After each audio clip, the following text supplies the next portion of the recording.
That fucking amps you up. Surprise, guys. I made that. I don't know if you guys saw, but I was like, yeah, you were rocking out hard. Yeah, I was. It's a lot better than elevator music to wait for the stream to start, huh? Heard that. Wish I didn't, but I did. Is that Billy's? No, that's CapCut music. Oh, that's shit. Yeah. You got me excited. I thought it was something like Billy did. I was Billy like, hell yeah. Billy definitely could have done that, but that was literally thought of at 10 o'clock, and I quick whipped that together with the little graphics and the cool stuff. Well, hell yeah. There you go. Yeah. Well, here we are, episode 15, Bad Booking. ABJ, Chase, Raz, and Mark here tonight on the call. Graves is doing some Easter dinner stuff, so he is not here tonight, but we have a ton to unpack. Make sure you check the links below for all of the things to support us. YouTube channels, Twitches. Me and Chase both have link trees because we have too much shit, but there's all that in there as well as Graves. So yeah, without further ado, man, what's first on the docket? Let's go into some AEW before we end the show with our WrestleMania recap. So we got AEW. Yeah, this is gonna be heavy today. WrestleMania. Yeah, it's gonna be a big heavy WrestleMania. Raw after WrestleMania. WWE being sold. We got a lot on the docket today. So first off, we can talk about AEW with the Blackpool Combat Club just absolutely terrorizing AEW. But more importantly, Danielson returning. Now, does that set up an IWGP title match with Omega, as well as maybe a potential Japan tour? I hope so. I think he deserves it more than anybody. It's a good question. I could see that happening because I could see then possibility of if Danielson wins, like Zack Sabre Jr. versus Danielson for the IWGP down the track. Chase, what do you think? Are we talking about like Forbidden Door ish, All In ish? I don't know. I mean, I feel like I know that Danielson has been wanting to go to Japan, and I feel like at this point in time, with them turning, and it seems like Kenny Omega is more of a face type deal as of this moment, it's kind of setting up that match for IWGP. So I don't know. Maybe Forbidden Door. That's definitely on the docket, but maybe a potential tour for Danielson, maybe a couple months tour, maybe taking the title off of him, bringing it back to Japan. Yeah, I think like maybe if something happens at Forbidden Door 2 or whatever, that it could bleed into All In and then All Out. So I wouldn't hate it. There's a week separating All In and All Out. So yeah, is that confirmed? Is that confirmed? Yes. Yeah. It is crazy. Literally on the 27th is All In, and then the week later is All Out. Oh, and then 2 weeks after that is you shake it all about.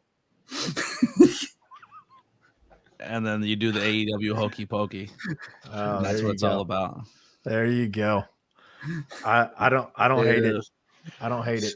So what do you guys think about the BCC right now, Terry's in AEW? Do you love it? You hate it? Think it's too much? Think it's not enough? The stables are weird to me. Jericho's stables, like, I don't know, there's like 5 stables, and now one just like, I'm going to take over. But it's just like, it's kind of like when the Bloodline was doing their thing, and then the other WWE had the stables, but nobody was like acknowledging the other stable existed, and they were running shit. So it's weird for me. Yeah, I'm kind of in agreement there. You've got so many different stables going on at once. I don't mind the different stables, but I'm just kind of like, I'm not a huge fan of the Blackpool Combat Club turning heel. The other thing like is really weird to me is Mox is still using Wild Thing as a heel, and that's just odd to me. But does this get us? That's actually a good point, Chase. Like, are you? I've always been indifferent as far as like the music when you're heel and when you're face. So you feel like because Wild Thing was more of a face, you want that to change? Yeah, absolutely. Speaking of entrances, I just want to throw out there. Kudos to the FTR for winning the tag team titles. Very excited. Yeah. But if you don't see Colton and Austin Gunn as fucking superstars, after that entrance, bro. Oh my god, dude. They have stepped up their game.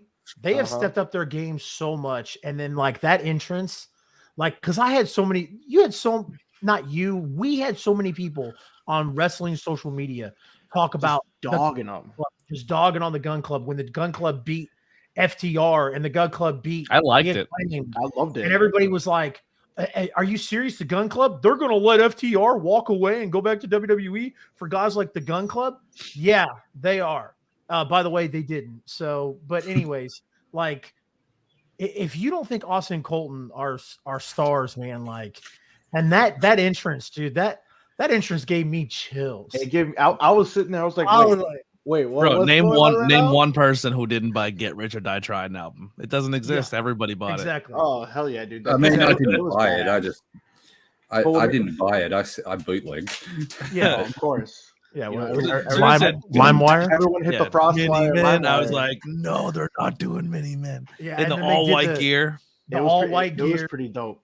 The Sean inspired gear that they've been wearing lately. Like I said, little step ups that they've been doing, man. And then like the camera panning around. I had the opportunity to meet them at WrestleCon and I didn't. Because I had to be like conscious of who all I met and who all I had an opportunity to talk to. And I didn't them. And after watching that entrance, I want to punch myself in the nuts. So yeah, AEW did a good job, is doing a decent job. One of the things I said, it was kind of it might be their struggle, it might be their downfall, is they were in this transition where they were building new stars and keeping the big stars away from the young stars. But now this is your first time where you had a chance to put the young star versus the big star, and the big star walked out. But you had to with the stipulation of the match. Yeah, you had to with the stipulation of the match, but at the same time, I mean, I'm not mad that they lost. And additionally, no, I think the Guns went out there and showed that they can wrestle a really good match for sure. And then with no shenanigans for the most part, for sure. And then with FTR actually dropping titles to them too, like, I mean, not dropping titles to them. I mean, with them beating FTR too, that shows that FTR is willing to help build up other stars as well. So that's what really helps it.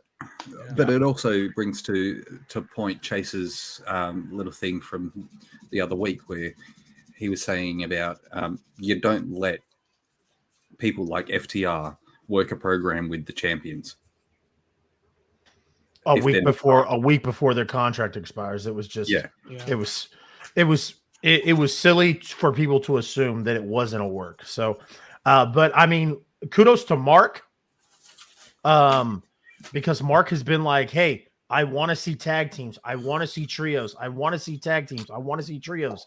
Bro, if I had a nickel for every time I heard Mark, back when Mark was my co-host on the AEW Dynamite Post show, every single time Mark said something about the tag teams and the trios, man, and AEW has put a lot of emphasis because they have all these stables, they have all these tag teams, and they have done a great job lately of putting emphasis on the trios, on the tag teams. Yeah, and look at the fact that we've got the Best Friends versus the House of Black, and then this week on Dynamite we've got, what was that, Chase? I was repeating what you said. I had to like process it in my brain for a second. Yeah, we got the Best Friends. you said the House of Black, right? Yes. Yeah. All right, say it again. House of Black. Okay. All right. Much better. All right. Are you cooked? No. Are you sure? No. Yeah, I'm positive. I was. All right, let's get back on track. So go on. I was like, well, everyone, that was good night, everybody.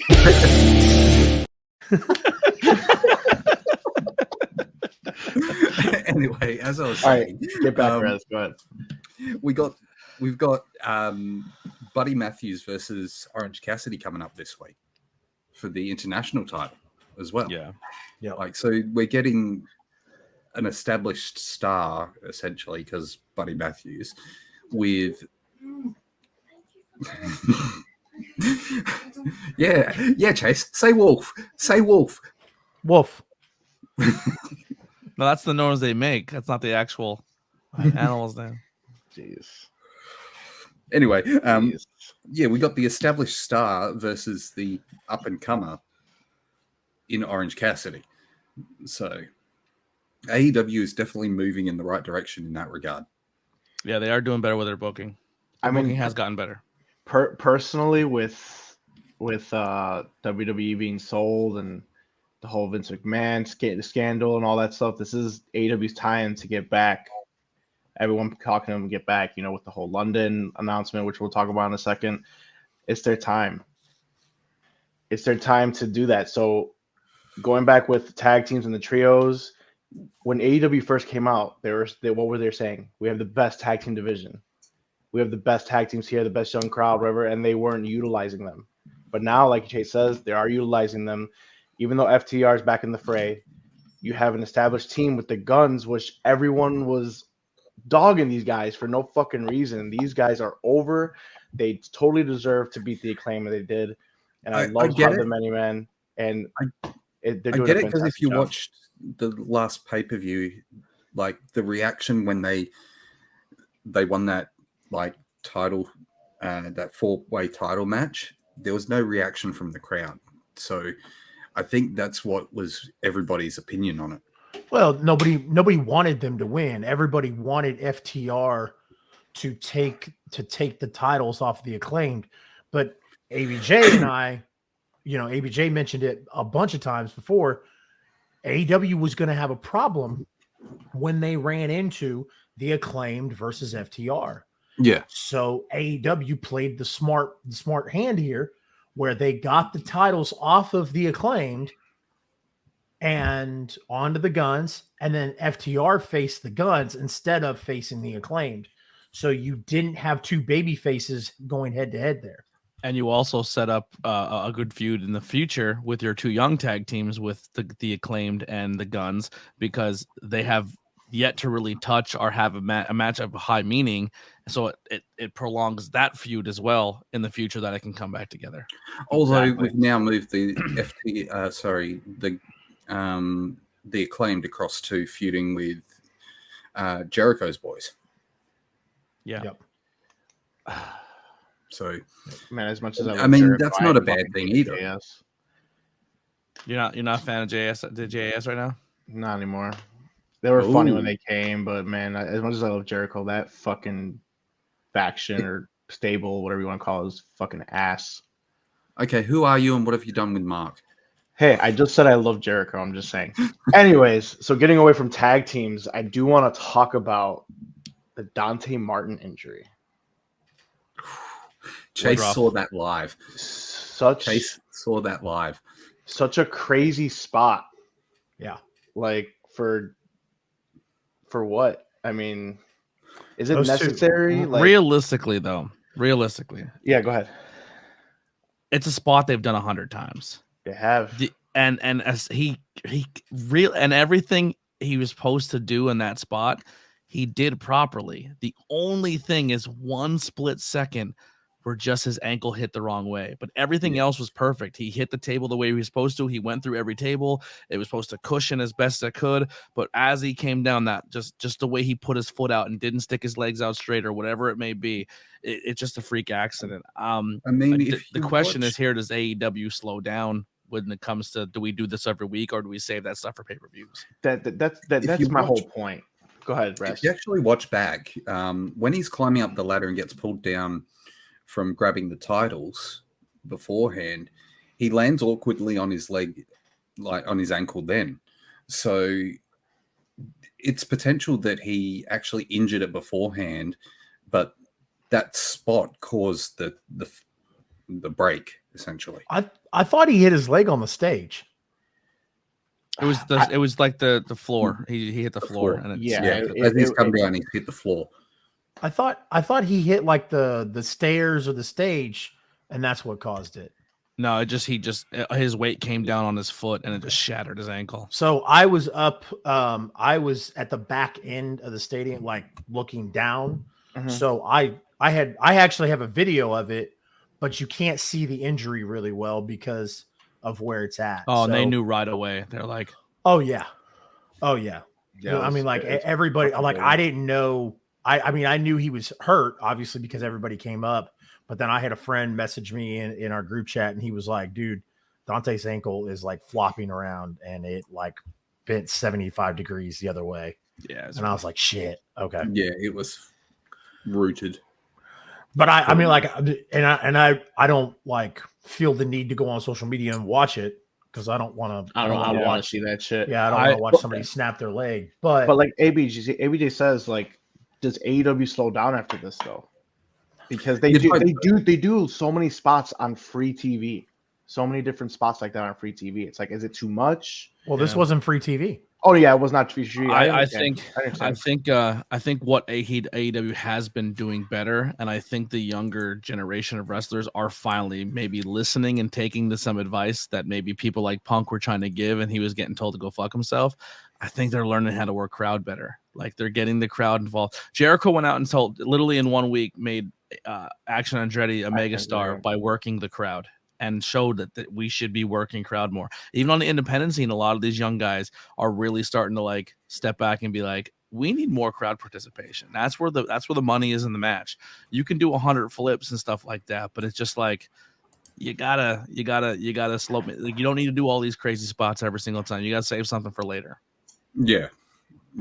Like it's definitely something that needs to slow down compared to what they have been doing.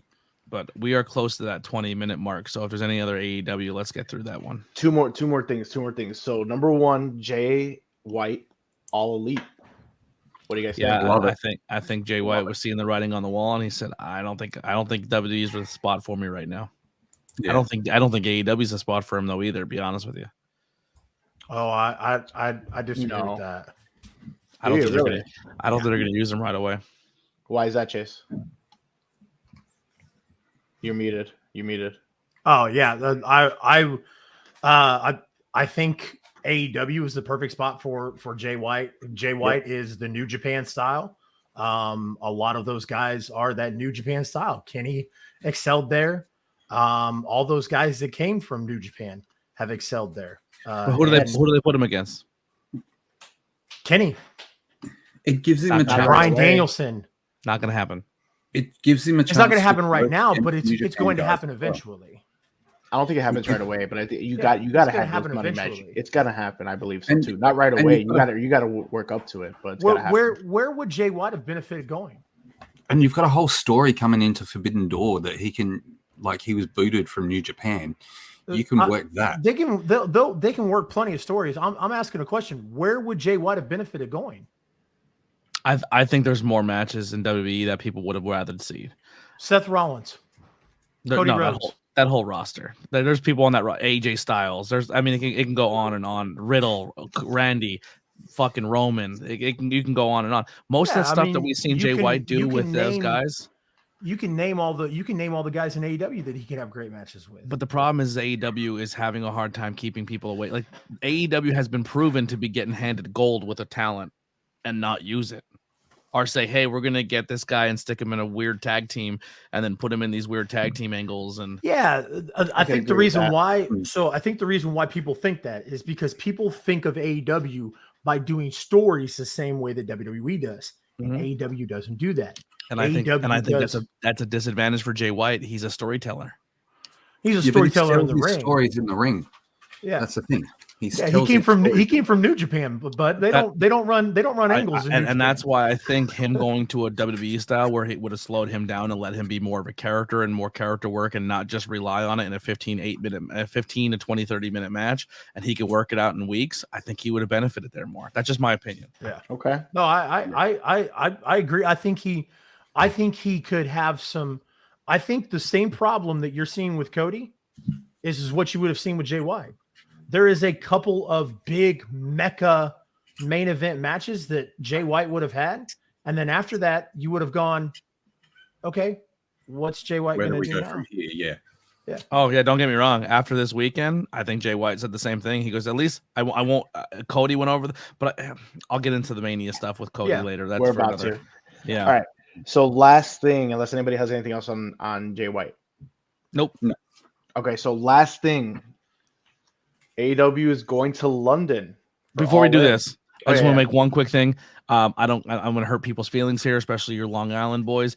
If that segment MJF Day happens in any other arena with any other wrestler, and it would not be getting the praise it's getting. That shit was stupid. Correct. It was dumb, and I'm so confused. I hated it. I'm so confused. This is a huge. If WWE did that, they'd be fucking crucified. Well, WWE does and this is my issue. I just defended I just defended the MJF and Roman Reigns on a completely different thing because somebody asked some stupid question. They were like, "Who's the best heel right now, Roman or MJF?" I go, "Roman's not a fucking heel. Roman's not a heel at all. So how can you call Roman a heel when he goes MJF's into a heel? Well, I mean, hold on. This was a couple weeks ago when Roman walks into an arena and says, "Kansas City, acknowledge me," and then and then the crowd. That has erupts. changed. That has since changed. That has changed since Toronto. No, it hasn't. No, because I was in Kansas City after Toronto, and I watched St. Louis on TV. Go back and watch it. When he says "acknowledge me," the whole crowd, at least half the crowd erupts. Roman's not a heel. MJF is a heel, except Long Island. So what are you doing? Well, I'll table the Roman heel thing because that's going to come back soon. Why would you? I agree. I think I agree with Chase on this one. Why would you stick MJF in front of a crowd that's going to erupt when he does something? No matter what he says, no matter what he does. And here's the worst part: they let MJF go out there and play the babyface part. It's like, what are you doing? I mean, I get it. Like, you can't control, like, we all know, like, there's those rambunctious crowds. Philly's a rambunctious crowd. Chicago's a rambunctious crowd. New York's a rambunctious crowd. You can't control them. They're unpredictable. But why would you let MJF play into it? You know what's even worse? Why would you send Sammy out there as a heel and cut a babyface promo in the town against the heel he's trying to wrestle against? Yeah. That promo should have never happened. It was a horrible call for that promo. That was dumb. Agreed. All right. Let's get into AEW All In London. Big question. Wembley Stadium. Can they sell it out? Do it. Who cares? ABJ, do it. Who the fuck cares? Raz has a little bit of WWE didn't sell out SoFi Stadium. Before you guys get into, because I know this is huge, but before you guys get into this, let's. I just want to talk about this really quick. WWE couldn't sell out SoFi Stadium. WWE can't sell out big stadiums like that. So why do we set the bar higher for AEW? Exactly. If AEW WWE sold out Clash of Castle though, sold 60,000. Sold it out. 60,000. I don't believe it. They told everybody that SoFi Stadium was sold out. No, it wasn't. Yeah, the ABJ. Clash at the Castle only had 60,000. Yeah, but I'm saying I think the international crowd is more hyped because I think the USA is kind of watered down. Yeah, so when it comes there, it's a bigger deal. I agree. Like I said previously, what it is in America, you guys get it every week. You get the shows every single week. You get them every single month. Overseas in Australia, they're special occasions. And England and all that, it is a special occasion. Yeah, it's going to be huge. It is going to be absolutely damn huge. Which we can garner that conversation for a different time, because I would argue that WWE and AEW both need to go overseas a lot more than once every 10 fucking years. Well, they're gonna do Money in the Bank this year too, so they're overload. They're trying. Here's what AEW is actually giving the opportunity to international market to have something that's going to end up live on pay-per-view for people to watch. Yeah. And so, like, to Mark's question, because Mark did a great job asking that question, because everybody's talked about it all week on social media. All they're talking about. Here's what the problem is that I thought was fantastic that I was looking at. WCW at the peak of WCW's hype. Monday Night Nitro, Goldberg winning the WCW championship. Peak of the Monday Night Wars, peak of WCW. No matter what you think about now, back then, that was peak. That arena, 20,000 people. Yeah. Madison Square Garden, max capacity, 25,000. Well, here's the deal too. I think if you took, and I know when it comes to size of the arena, it doesn't compare, but the name Madison Square Garden, when wrestling comes to that venue, that's a big deal. Oh, absolutely. When like the other venues right now, these big stadiums, we're not accustomed to that being wrestling venues yet. You know what I mean? Like we don't have that one stadium that we go, that's a wrestling stadium. There's no stadium yet on that circuit that says Madison Square Garden or the Chicago. You know what I mean? Like that city atmosphere. But when you go to the UK and you say we're putting something in Wembley, that's a big fucking deal. That's a big Wembley deal. is fucking huge. Like WWE were there in 1992. In 92. One of my favorite matches, one of my favorite SummerSlam matches. I'd love to do that draft during SummerSlam time. British Bulldog and Bret Hart main evented that show for the Intercontinental Championship. Shame on Bret Hart. Bret Hart now talks shit on Davey Boy and said that Davey Boy was scared shitless and wasn't in good shape and wasn't in the right state of mind, and he had to carry that match. Fuck Bret for saying that, but it is what it is. So, but in answer to Mark's question is, it doesn't matter if they sell it out. Whatever they get through that door at the end of the day is going to be huge for them. I think it's going to be a huge win overall for AEW, and I can't wait to have CM Punk and FTR versus the Elite there. You think that's the main event? We also might get one of the biggest free agent signings this year happening and debuting at that show. Oh yeah? Do tell. Drew McIntyre is not re-signing in July, June or July. He said, "I'm not re-signing." Okay. If his contract runs out, he is a free agent immediately. What a huge opportunity if Drew Galloway shows up in Wembley Stadium. Oh, for sure. AEW's gonna have to do it. So my last thing, I think that AEW has a problem as far as establishing who can go for the championship, and I think if that does happen, bringing him in immediately helps the heavyweight division. That's why I think Jay White is a big get as well, as long as he's used correctly, helps that heavyweight division. You want my hot take? Here we go. I don't think MJF needs the world title right now. No, I don't think. No, I agree with you. I don't think he needs it anymore either. He's the hottest heel in the company, and he hasn't needed the world title. His matches are fantastic, but the buildup is just the same. He needed Dick's Last Resort over every week. What he needed was that feud with Punk, which unfortunately didn't happen. And then now it's going to happen, but it's not going to happen with him. Yeah, it's all right. We're gonna. Get by the way, that AEW backstage show. If people watch that and think that's real, you're high. They're insults. There's no way that a bunch of females on the roster go out and talk shit as much as they did on Thunder Rosa for not to be an angle later on. Right. Now, also, ABJ. All right, 30 minutes in. All right. The announcement. Raz, what do you got?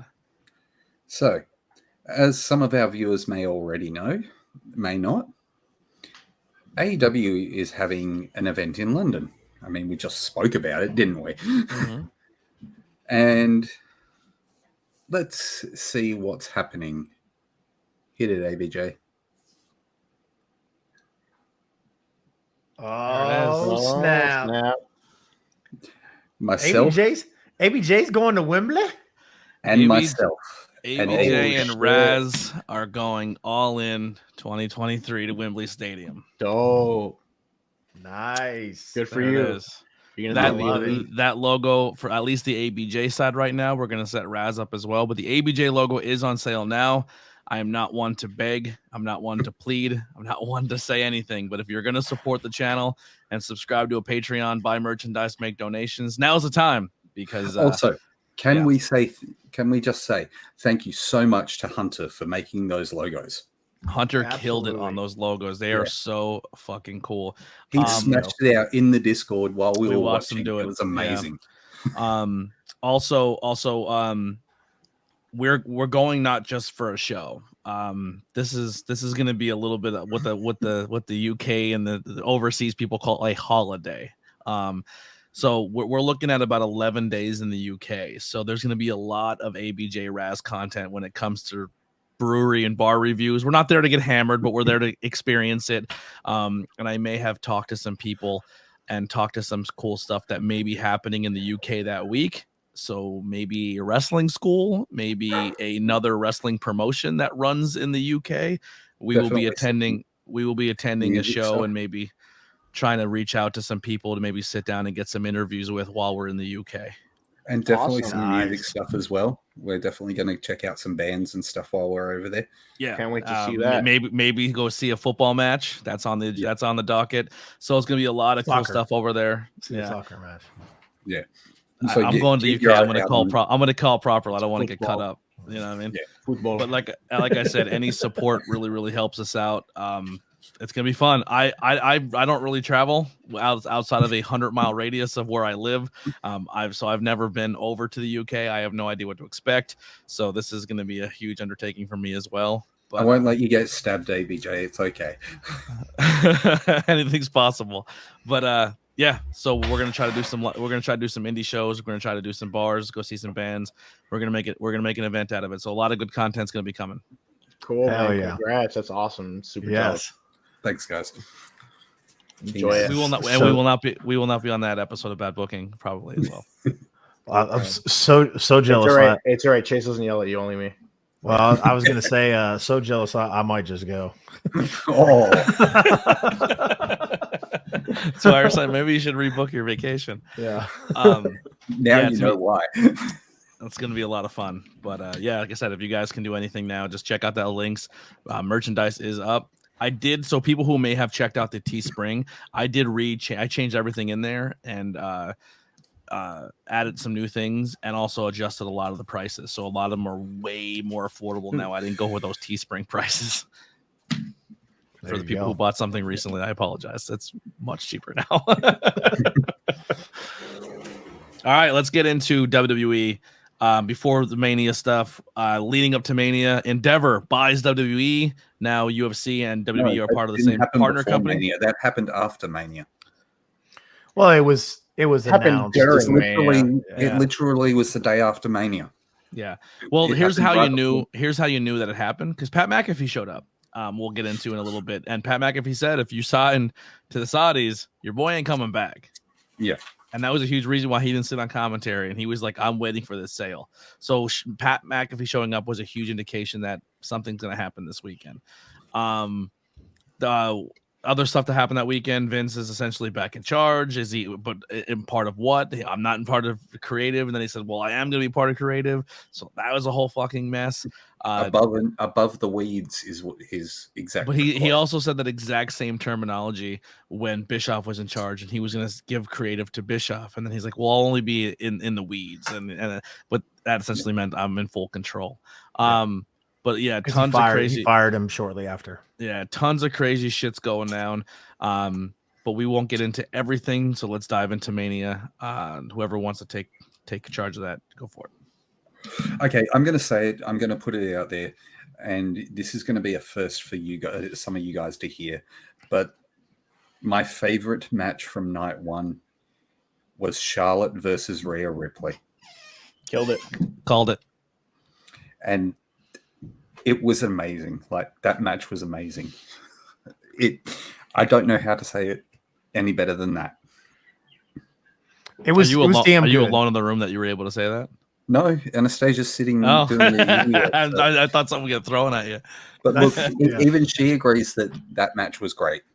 Without storyline, I mean, long-term storyline is there between Rhea and Charlotte, but without a big weekly build-up and the going into it was a huge reason why a lot of the women are pretty upset with WWE right now, because it feels like they feel like their booking has been shelved very heavily. They went out and just when it came to a work rate style match and just physicality and just beating the shit out of each other, they fucking brought it. If you compare that to the other women's match, it's like fucking eating McDonald's and going to a fancy restaurant. Yeah, it was crazy. They kicked the dog shit out of each other, and I agree. First of all, don't sleep on the spicy McChicken, bro. A chicken bacon ranch sandwich is pretty good too. I just had that the other day. So I am not going to disagree with Raz, but I will say that Charlotte and Rhea was really, really good. But Kevin, Sammy, and the Usos was the best match of the weekend.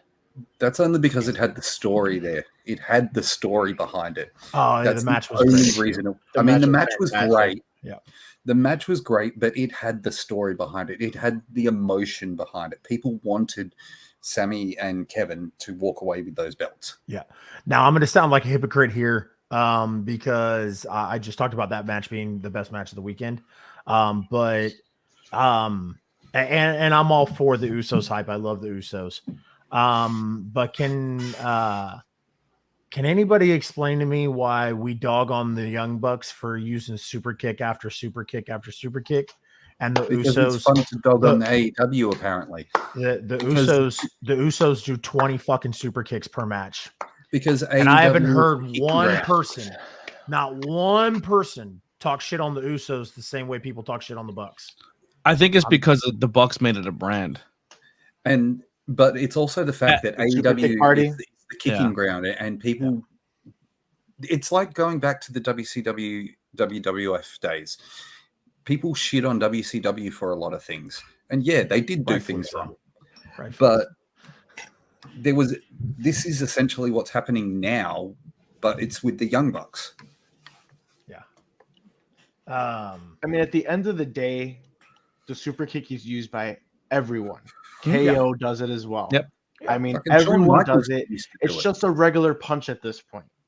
Yeah. So I mean, but you can't sit there and shit on the Young Bucks and not shit on the Usos or not shit on anyone else that uses it as a regular punching move. Basically, it's like when Jake used to use the DDT as a finisher, but then you'd have other wrestlers doing DDTs anyway.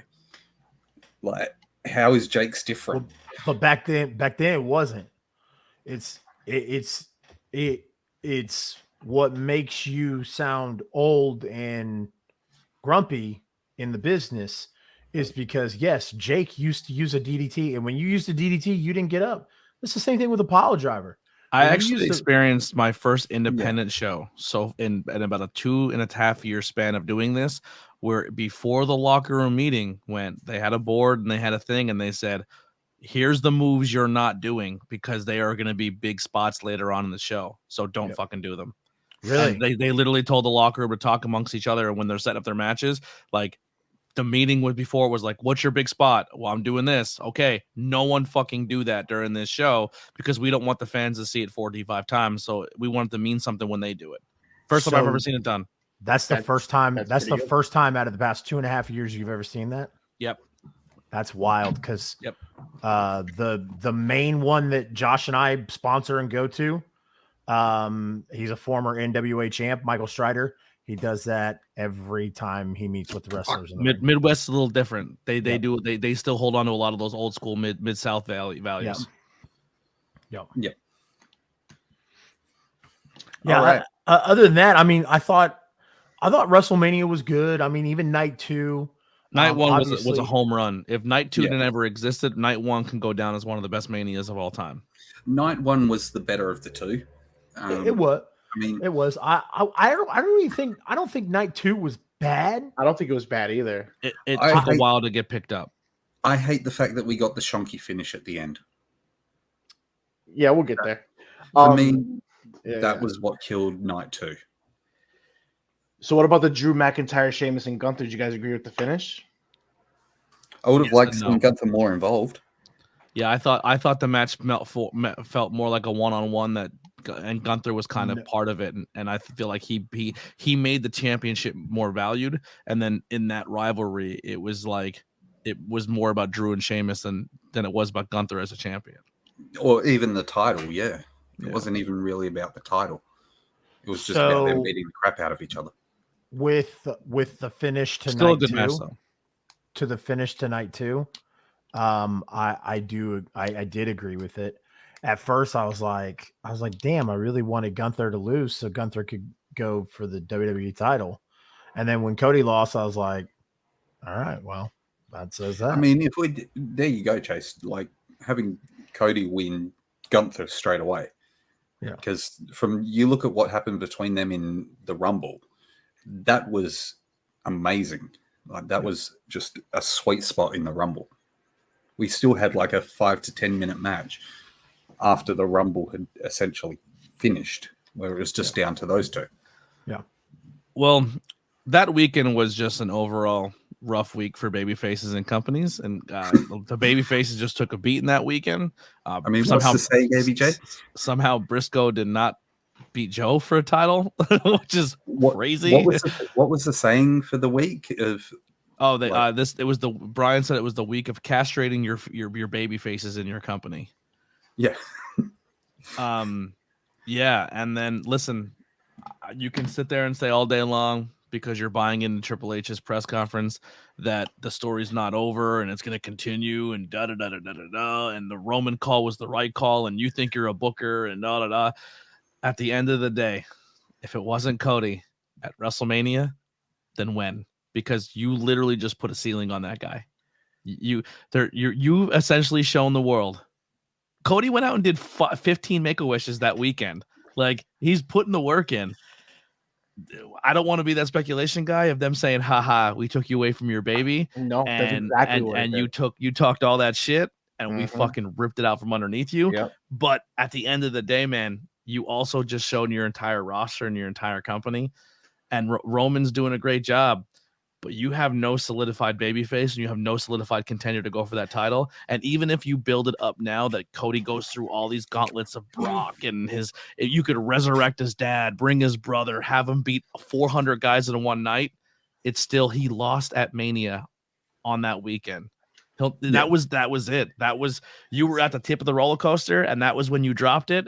And you shut the ride down and didn't let anyone experience it. So you guys know that wrestling is all about capitalizing on momentum. There's only two people in the WWE right now that had massive momentum, and that's Sami Zayn and Cody Rhodes, and they chose not to go either route. At this point, Cody, I 1 billion percent. One second, Chase. I'm sorry. I 1 billion percent agree with Anthony. There's nobody solidified that can take it right now. And at this point, and what they did to Cody, they shit on him for coming from AEW. They shit on him. Triple H is bad about the throw thing. I don't give a fuck. That's my theory. But now, after this point, I could fully see fucking Roman Reigns holding that shit for another year. I fucking hope not, but go ahead. Go ahead, Mark. Throw up your one. Acknowledge him. I wanted him to lose. Acknowledge. But this is what you signed up for. This is what all you little dummies signed up for when you're like, oh, the bloodline and blah blah blah. He should have lost it last year for a few months, and he didn't. Why? Because they put Sammy in the story and they made it so cool and they made it awesome and blah blah blah. It is what it is. Wrong about Cody. Cody did not have the momentum that Sammy did. He just didn't. He didn't have the momentum that Sammy did. Cody had momentum. He didn't have the momentum Sammy did, and they still didn't pull the trigger on Sammy. And Cody still found a way with promo and storytelling to get it back, and made the fans say, "Well, we're okay with Sammy and Kevin, but if we don't, if Sammy and Kevin win the titles, we're happy." But it's end this chapter, end this story. It is time for a new face of WWE. It is time for somebody else to rival to. It is time. Everything was there. And even with the Sammy thing where everyone's like, fuck that. If it ain't Sammy, fuck Cody. Like, they could have easily turned that that as well. And everything was still there for Cody for nothing. So I'm going to ask a question, but I don't want you to answer it because I'm going to continue. Rhetorical. That's what that is. Thank you. So, Triple H and Vince have hired Eric Bischoff, who tried to put them out of business. Do you really think that Triple H was like, well, he squashed my throne on TV, so I'm going to have him lose? No, Chase, I told you I didn't want an answer to it. I didn't want an answer to it. Eric Bischoff was hired by Vince, not Triple H. I don't care. But who do you think Triple H learned the business from? So no, because I'm not done. You had your opportunity to talk. Now it's my time. So guys who have turned their back on Vince, walked out on Vince and Triple H and the company have all been welcomed back with open arms. Cody smashes the throne on TV and comes back, talks about the great relationship that he has with Hunter, but Hunter does that? No. Here's what happened. Endeavor, who's a real sport where guys go and really beat the shit out of each other, are on TV. Does Cody look like a guy who really beats the shit out of people? No. Does Brock Lesnar and Roman Reigns? Yes. So guess who's going to be main eventing? Because Ari, who is the CEO of Endeavor, mentioned this deal was not a deal without Vince McMahon. There's your answer. So do you think that Cody was slated to win, but then when the Endeavor thing really came to buy after night one? I sat down with Rikishi. I sat down with Rikishi Sunday morning at WrestleMania. Did you really? Please tell us that story. So I walked up to him. There was barely anybody there. They were getting ready to close, and I was just talking to him. Rikishi has all of his sons, other than Solo and the Usos, there helping, sell stuff, gather people around, all that other stuff. I walked up to him and I was like, are these your boys? And he was like, yeah. And he was like, I got them all doing something, and they're all like blah blah blah. And we started talking about kids. I sat down with him, and we just shot the shit about like family and kids. And then he goes, all right. He goes, who you got tonight, brother? And I go, I got to go with Cody, man. And I was like, it's time. And I was like, a 3-year title reign. I was like, brother, this isn't 1983. This is 2023. I was like, it's got to end. And he was like, I don't think it is. And he goes, I'm going to pretend like I don't know anything. And I'm going to tell you that Cody's story, like it's just not there. So the question I want to ask you, and you guys can answer this, were you wanting Cody to win? Was Cody the guy? Or do you just want Roman to lose? I wanted Cody to win. Cody to win. If you look at the last, what we did based off of what? If you look at the last, with 10 years or 8 years of main events at WrestleMania, I think Lesnar's been in almost all of them except maybe 1 or 2. Yeah, I just think it's time that we get a new face. And even though I know Cody as champion, it's not going to be my cup of tea. I think he tells a better story. It's easier to build a story around him because Roman is just that, like, at least with the baby face, he'll, like, with Cena, say whatever you want about Cena, but Cena had moments where he lost the title so he could win it back to kind of build up, like, look how many titles I've won. But it was still enough to move things around and keep things fresh and keep things moving. Roman, babyface and heel, has been shoved down everyone's neck so long that I think what they're trying to do now essentially is when he puts his ones up, I think they're literally trying to wear the audience out of being like, we're done with him, like we're so sick of it. And then in the chat, everyone's saying that Cody had no build up to this Roman story. He didn't, but the Cody story is there. Cody leaving, coming back. If you say there's zero build up to that, you're high. But this is WWE, where we don't acknowledge anything outside of WWE. That's bullshit. Cody literally had to be bullshit. Like, yo, if you're in the wrestling world, the story's there. Oh, absolutely. But to WWE, we know the story's there as fans. We know, like, hey, like, it was time for Roman to lose. Like, I wanted Roman to lose last year. But for WWE looks at it and goes, wait, Cody comes back. He has a great program with Seth. Gets injured, is out 6 to 9 months, comes back at the Royal Rumble, comes in number 30. He has the most easiest paved road, but he's supposed to finish the story. His dad is the son of a plumber. He came in at 30. He came in at 30 and put a 25-minute match on. Yeah. He didn't come in at 30 and just throw a guy over the top rope and walk out. They tried to make it seem like there was a struggle there, but there was no struggle. But Chase, he had an open road gate to that main event at WrestleMania, as he should have, because the transparency of this guy being your guy sometimes is just there. You know what I mean? You don't need to have a story. You don't need to have a build up. He doesn't need to do all these crazy, like Kofi. They had to put through a gauntlet and they had to do all this because Kofi Mania. But here we all knew that Kofi was going to get his moment, but he wasn't a long-term guy. Everything about Cody since coming into the company has been like, that's our next guy.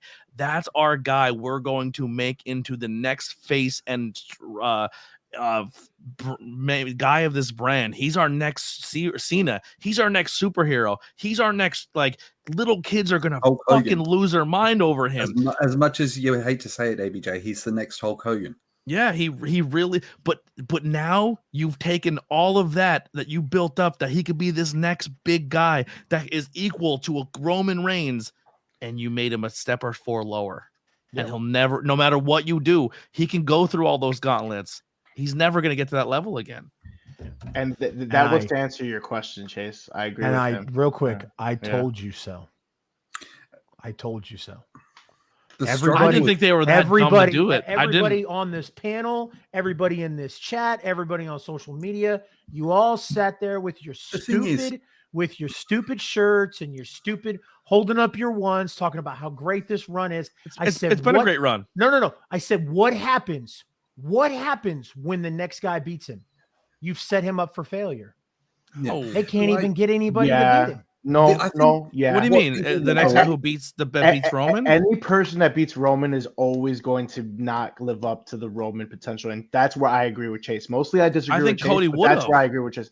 No, I think we were even talking about it last week, ABJ.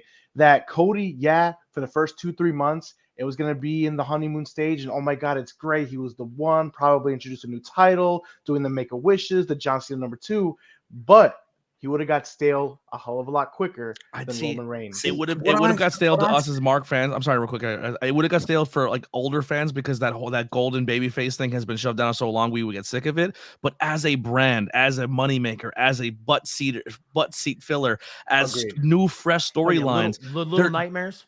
There's literally 15 people. There's 15 people you can put in front of Cody right now that make fun storylines that you could be like, that would be interesting. Oh my God, I want to see that. But when you have a guy decimate your company for 2 years, and no matter who you put in there right now, it doesn't fucking matter. He's beat them all. He's beat every single one of them. Hey, so now we go another will you do me which favor?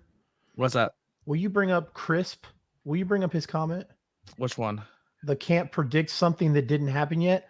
That's what a prediction is, my buddy. I didn't want to be a dick, but you're right. But what I'm saying is, that's like, what a prediction is. One thing you guys brought up about how that there was no build to this with Cody. Essentially, the build has been he has been gone for 6 years. That is his struggle. He went from being Stardust to leaving the company, forging his path, going to AEW, coming back, and to grab the holy grail of the industry.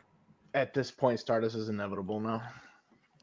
So, but let me ask you something, Scott. If that's how you feel about Stardust, or I mean, if that's how you feel about Cody, how come from somebody's point of view? Because I'll tell you what, Rikishi said that he thinks it should be Seth. Because Seth has put the company literally on his back, while that him and Roman carried the company, and then when Roman earned the right to take time off, he said that Seth continued to carry it, and so and I agree with it, but I also agree with what you're saying, Scott. So if you were going to counter that argument, Scott, what would you say to somebody who was like, "But Seth has done all the work." Cody comes into the company day one, faces Seth, does a great program with Seth, was probably slated to win Money in the Bank, right? But then gets injured for 6 to 9 months and is gone, and then comes back at number 30 in the Royal Rumble. Yeah, like ABJ said, I 1,000% agree. You got little nightmares behind the belts. I had a couple of them in front of me who bawled in tears when Cody lost.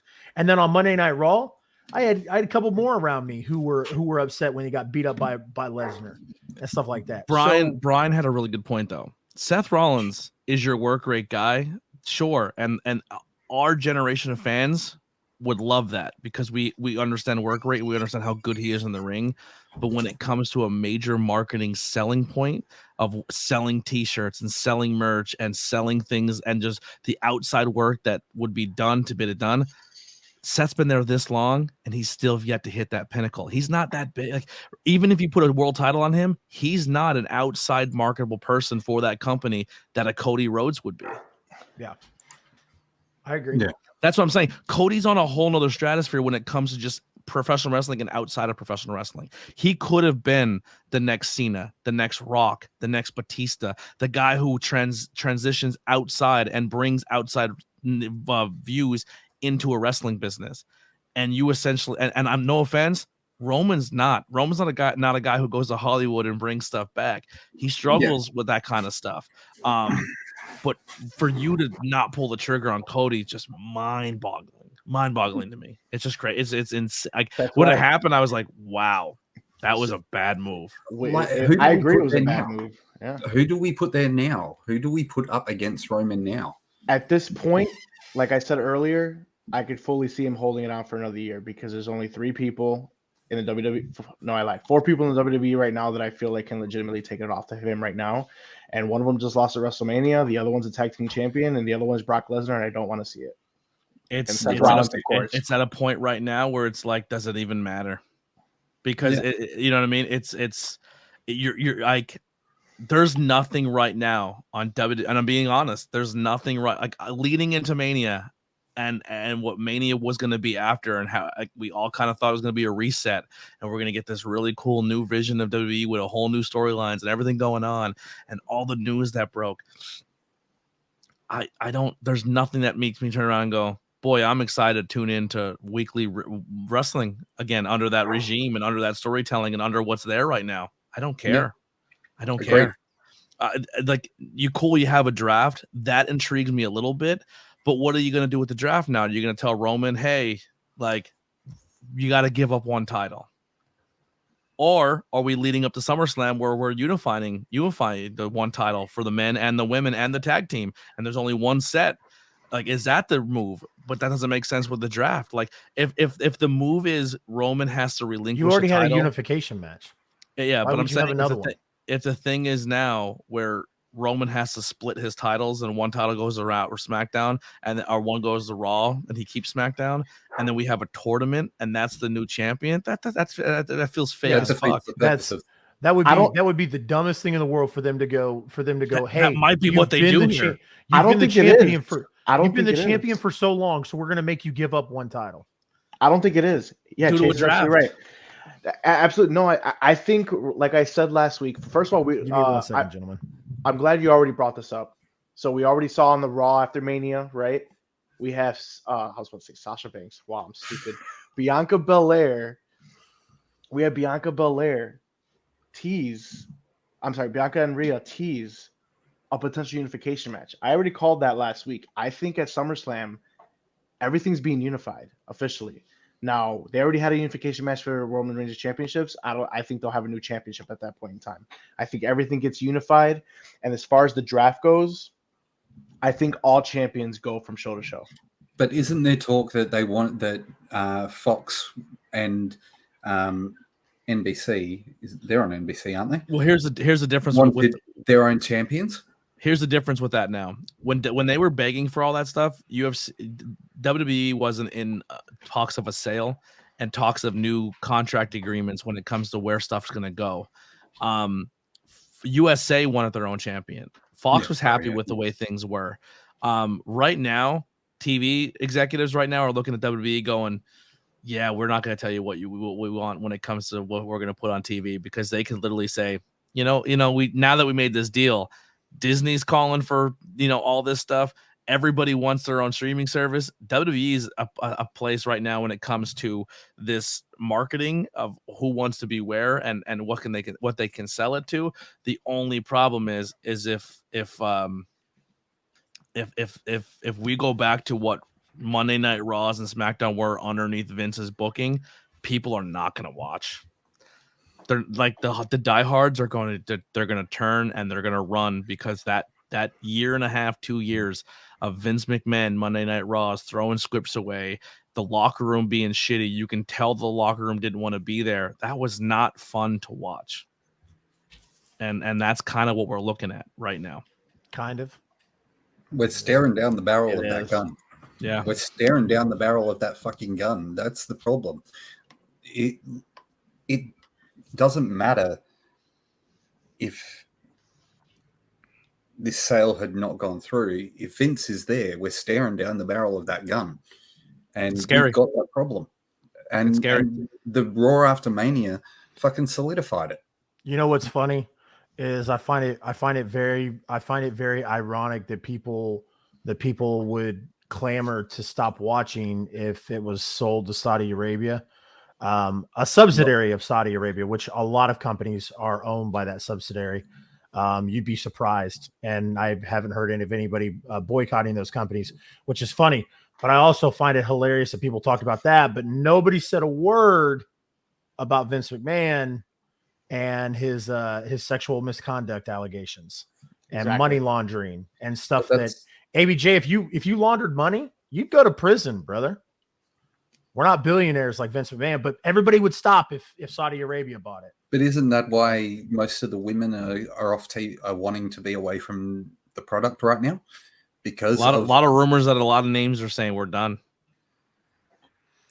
Bailey put a cryptic tweet out. Asuka put a cryptic tweet out.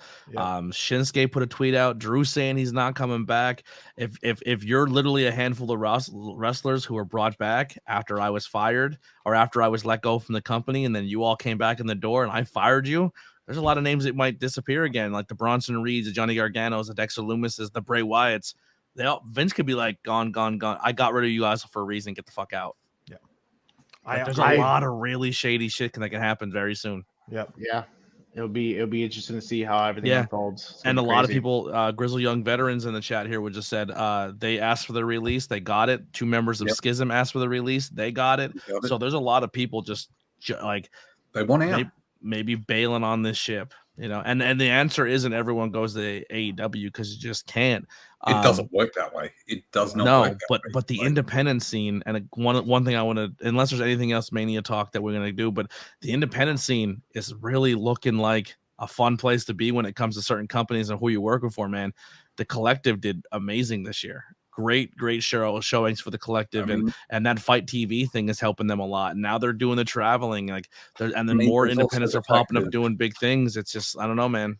There's also the fact of New Japan, All Japan, and Pro Wrestling Noah have an announcement coming up in 2 days. Yep. About something that's happening. Yep. So and more doors foreign. Opening. Yeah, more foreign lands are getting more involved with wrestling. Canada's getting as much more now with AEW. UK is getting another blow up at the scene. There's a lot of opportunities for wrestling to go other places, and it's not necessarily a bad thing if you're not making WWE money but not being used. Yep. Yeah. I mean, that's why Matt Cardona is still on the indies. He says he's making more money now than he did and ever would have with his WWE contract. Yeah, but he's kind of shut up about that recently. So I think he's still WWE bound. Yeah. Yep. He's WWE bound. I don't think he's back here in Australia in October. He's back here in Australia in October. Maybe. Well, no, he is. Yeah, they take bookings, but I've seen guys who are booked. I've been working for companies where someone like, yo, guess who we're getting this month? And we're like, oh, cool, who is it? And they say it, and then he gets signed, and like, guess who's not coming that month? With World Series Wrestling, he's got a good relationship. He's been with World Series Wrestling for the past 3 years. Yeah, but if a TV calls and he's going, he's not. Scott, if he gets offered a WWE contract, he's taking it. It's not a matter of. Yeah, it's not a matter of if, it's a matter of when. But do you really think he's going to want to go back and pull the whole "I'm Zack Ryder" again? No. If he has a bargaining chip. Yeah. No, he doesn't. He doesn't have a bargaining chip. Like Cody created the formula, guys. Like left. There's a difference. Cody went and created a whole nother company and then bashed WWE every chance he has. Cardona went and did gimmicked. Don't like WWE, made a name for himself on the indies that was then a draw to come back because now your name is a draw. Cody had the name in the draw as well, but you also, whether you like to admit it or not, you were trying to take money off the plate. You were saying they weren't in competition, but you were essentially trying to become the Pepsi to the Coca-Cola. The competition. Cardona just been on the scene making his name valuable, which the WWE turns around and goes, that's what we like to see. Come home. And that's exactly it's what Cody did. Cody left as Stardust, made a name as Cody Rhodes, and came back as Cody Rhodes. And Cardona would do the same thing. They wouldn't bring Cardona back as Zack Ryder, although ABJ's fantasy booking of it would just be amazing. Yeah, he comes in and gets booked as Ryder snaps, and then I would love it. I would love it if he just if his music just hit as Zack Ryder and he came out and then he stopped at the entrance ramp and took all of it off and was like, I'm not wearing this shit. Whoa. So just seen a tweet. So New Japan Pro Wrestling has announced a mini tournament to crown the new #1 contender for Kenny Omega's IWGP US Heavyweight Championship. On April 16th, it will be Lance Archer versus Juice Robinson. On May 21st, Hiroshi Tanahashi versus Will Ospreay. June 4th, winners will face off at Dominion to advance to Forbidden Door. Nice. It's going to be Ospreay.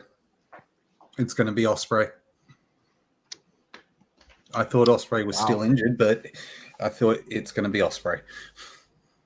Yeah, wrestling injuries, when they tell you how long they're going to be out, you can never take 4 to 6 months off that injury. Always. Yeah, true. Especially when they announce it. Agreed. But anything else? We actually did better on timing than I thought we were going to do. Yeah. You mentioned the collective. I was able to watch DDT. Oh my god. Bussy versus the pheromones. Yeah. Holy that Hannah. Was I think amazing. that was Effie. That was Effie's Big Gay Brunch though, wasn't it? That was DDT versus GCW, the pheromones versus Bussy. Okay, then I went to DDT Goes Hollywood. Okay, that was the one I went to. There's a lot I still haven't seen yet. I still have to go and watch it. I watched all of night 1, all of night 2, and then I didn't get the chance. Like I didn't get to see Emo yet. I didn't see Joey Janela. I didn't see get Effie's Big Gay Brunch. But I had a lot of friends who were on the first couple shows that had really good showings and did really cool stuff. For the culture, my buddy Darius Carter won the multi-man match, and he's a fantastic person. I wish more people know about him. JC Storm made an appearance there. A lot of cool names. It was a great weekend. Yeah. I did actually watch Stand and Deliver Steven Chambers. Sorry. Stand and Deliver was fucking awesome. Yeah, I didn't watch it. Yeah. So the Did someone click that or was that me? I can't click anything. I can't click anything. Oh, you're the only one that can do that. I thought somebody was able to do it. I was like, that's cool. Only the host can do it. The first night I was in California, I went to Pandemonium Pro, which is ran by Kid Bandit. And they put on a phenomenal show. That's where I saw your girl Masha at. Yeah, she got her ass kicked by John Morrison. But it was an awesome match, though. It was. She kind of kicked his ass.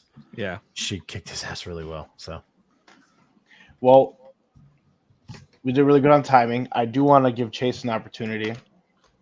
I have a question for Chase. So, since he actually got to go to WrestleMania and experience everything throughout that entire weekend, Chase, brother, your 3 favorite things of your entire week. Top 3. Give me your top 3. WrestleCon, interacting with those guys. I got to share a really cool moment with Mike Bennett. So he's a really nice dude. Him and Maria, I got to talk to for hours, and I wish I could have bottled that and kept it forever. Yeah. Mike Bennett is an amazing human being. So for those that don't know, I talk a lot about mental health. And I went through a massive mental health transition in the summer of 2020. And Mike Bennett's talk about his addiction and stuff like that. Follow him on social media. He has really good stuff to listen to, and it's very motivational. Yes, and it helped me a lot. So Bad Luck Farley has some amazing stuff to listen to as well. Yep. But I got to sit and talk to Mike about that, and that was amazing. And then X-Pac and I asked X-Pac, he was like, do you want a picture? And I was like, yeah. And I was like, I chose a picture of him by himself. And I was like, I'm going to be honest with you, man. Obviously you, Sean and Kev and Hogan, the NWO was huge to me growing up, a huge fan. I could never get a picture of Scott because I know I can never get it signed by Scott. And he just he fucking broke down, and he was like, dude, he's like, you have no idea what that means. And he's like, but you also to counter that argument. He's like, all of our fucking pictures are with Scott. He was like, I have maybe 2 or 3 pictures without my best friend. And he was like, and then they asked us one time, they were like, you guys should think about cutting Scott out. And he just fucking broke down. He's like, I can never cut out Scott. He's like, that's my best friend in the world. And he was like, how the fuck would I do that? And I was like, I don't know. And he was like, yeah. So, which was awesome.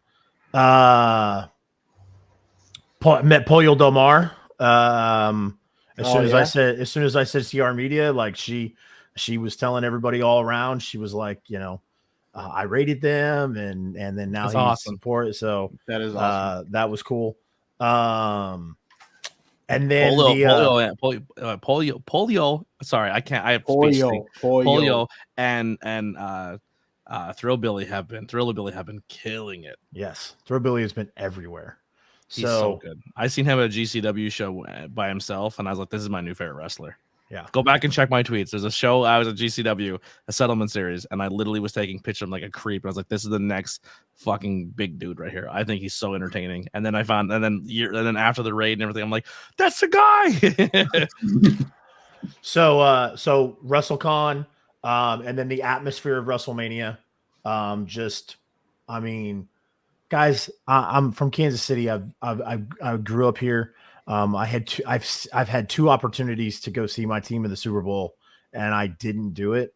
And I chose to do WrestleMania just because WrestleMania 10 was the first thing I ever saw when I was 4 years old. And I was like, I love this. I want to do this. I want to be a part of this. And so, to go there was just absolutely amazing. And then hopefully I get to experience that next year in Philly.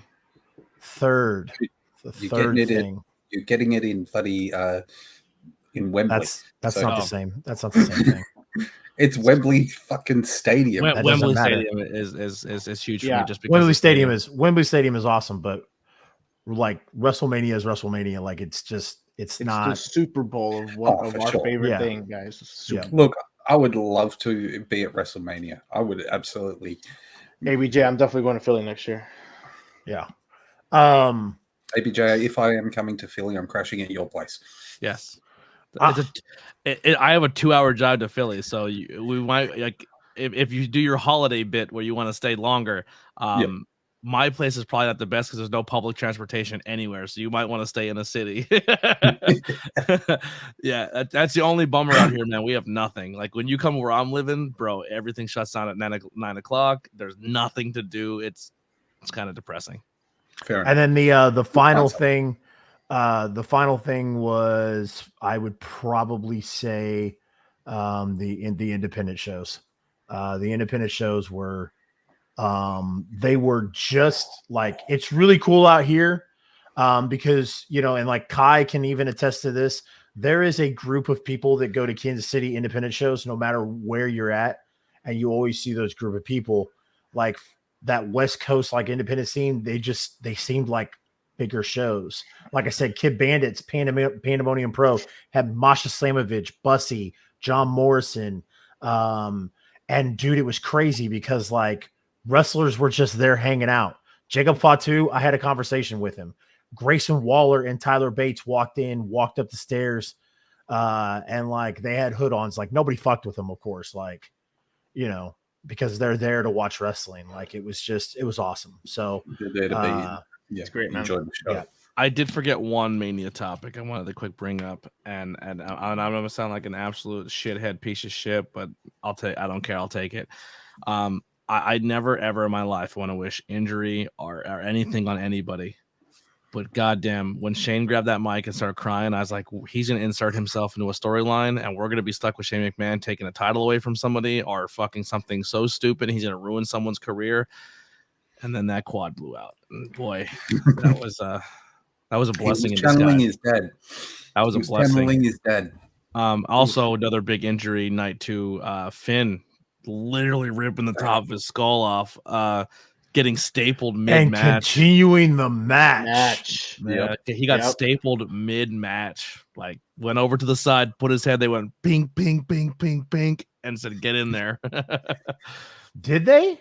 Yeah. Yes. Because if you watch it back on Peacock, you'll see that they pan away, and you see Edge was going around the ring trying to grab. Yeah. I didn't know.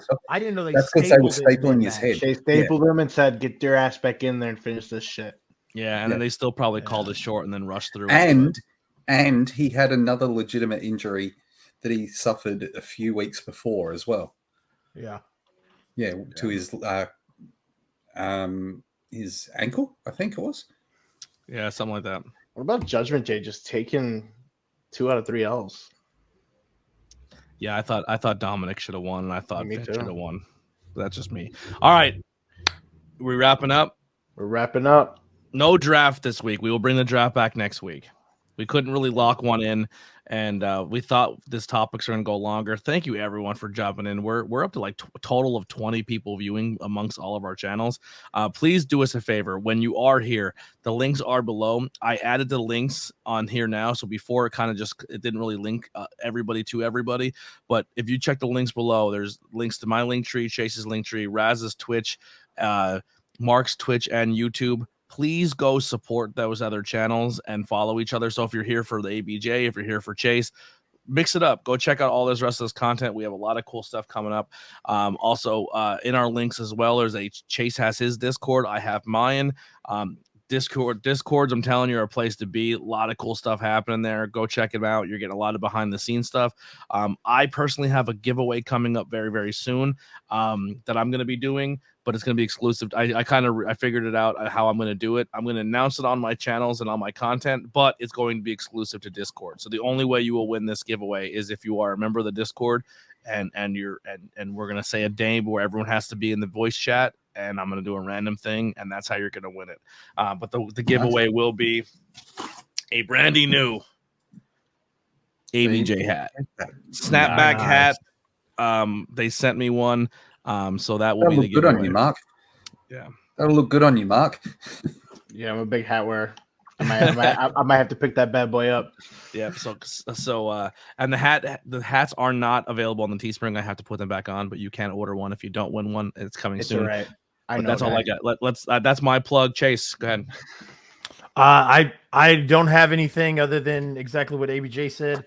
I am check out my YouTube, guys. I've got some championship belt reviews coming soon. And then speaking of championship belt, we are doing a giveaway for the I-70 hot tag.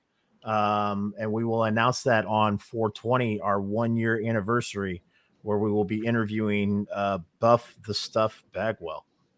So Mark's shocked. He didn't know. Yep. Buff Bagwell. Buff Bagwell, the porn star. Yep.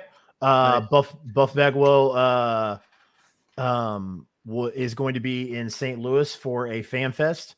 So when we're going to talk about that with him on 420 on the I-70 hot tag. And then been watching some old WCW stuff. Me too. So there was a time period between like 1992 to 1995. Buff Bagwell was WCW Tag Team Champion 5 times with 5 different partners. So, are you going to bring up the Judy Bagwell on a forklift match? I have to. There's actually a podcast called On a Forklift that they actually had Buff on not too recently. So I thought that was awesome. Love it. Yep. Other than that, cool. Raz, what do you got? Just check out my Twitch. I'll be starting to do a bit more content coming up soon. Also TikTok, same again, bit more content. Yeah. Over to you, Mark. So I've actually been being a lot more active on Twitter. So if you guys could please do me a solid, go ahead and follow me on Twitter. You just hit 1,000 on Twitter. Just hit 1,000. Congrats, bro. So I've actually been watching WCW. I started from the very first episode. I just watched it the other day, doing that match in Mall of America. I'm going to be doing a lot of reviews of old school WCW and WWE episodes. I'm going to be watching them in sync, seeing how the Monday Night Wars unfold as well. So that's going to be pretty cool. I'll be moving into my new house next week. My YouTube will finally be starting to build. So go ahead and follow me on YouTube as well. And of course, TikTok, that's where my biggest following is right there. So also not here tonight, but Anthony Graves, please. His links are also below his link tree. Go support Anthony Graves. Guy's killing it. So we did not want to forget about our boy, even though he's not here tonight. I think some Easter stuff going on, but definitely go show him some love also. And are we going to pick a bad booking of the week? Oh yeah, what my bad booking's Cody. Cody. Cody. That's why I didn't do it. I feel like we were all going to pick Cody. Monday Night Raw. It's up there. Show? Yeah. The entire show? The entire show. You could have there's still a story to tell. Like Hunter said. The story's not over. Monday, it felt like it was. Yeah. Monday Night Raw for me. And the story they're doing is literally a rewatch John Cena story. Yeah. As much as I'm disappointed about Cody, I've got to say Monday Night Raw was probably worse this week than Cody losing. The bad booking is the bad booker himself, Vince McMahon. It's funny because it's true. That fucking god awful mustache, that fucking hair. It was awful. All right. So, Ari Stevens, that's his name, or Ari Samuels, the CEO of Endeavor. Fuck that guy too. He's a bad book. He's bad booking of the week as well. All right. For him to jump on CNBC and was like, "Hey, this deal wouldn't have been or couldn't have been done without Vince McMahon." I was like, "What? Crazy, right? But that's the way he wanted it, right? That's the way he wanted it. I mean, Vince now has that creepy pedo mode going as well. He always had that creepy pedo look. So. But he's got the pedo mo. He's got that little pedo mo. All right, that'll do it. We'll see you guys next Sunday. See you. Bye.